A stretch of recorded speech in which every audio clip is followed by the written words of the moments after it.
Senyum bahagia bocah yang jersey-nya direbut penonton lain. Ketemu Marcelino dapat kado. Kenneth, bocah viral yang jersey-nya direbut di Stadion GBK akhirnya bertemu dengan pemain timnas Indonesia idolanya, Marcelino Ferdinand.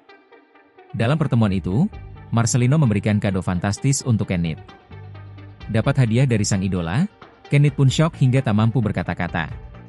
Seperti diketahui, Kenneth viral karena jersey pemberian Marcelino diambil oleh orang tak dikenal. Video detik-detik saat jersey pemberian Marcelino direbut itu pun tersebar di lini massa. Publik merasa kasihan dengan Kenneth yang gagal memperoleh jersey Marcelino. Padahal Kenneth telah susah payah membuat banner dari kardus guna mencuri perhatian Marcelino. Viral se-Indonesia, mimpi Kenneth akhirnya terwujud. Baru-baru ini, Kenneth akhirnya bertemu dengan Marcelino Ferdinand. Dalam pertemuan yang difasilitasi salah satu brand air mineral itu, Kenneth tertegun saat melihat kedatangan Marcelino.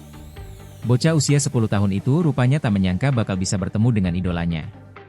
Sembari tersenyum, pemain timnas berjuluk Wonderkid itu pun langsung memeluk Kenneth.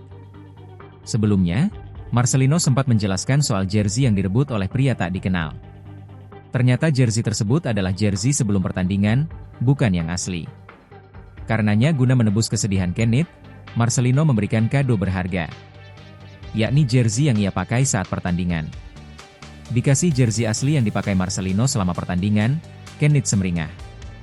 Kenneth pun bangga membentangkan jersey tersebut sambil tersenyum. Download Tribun X sekarang, menghadirkan lokal menjadi Indonesia.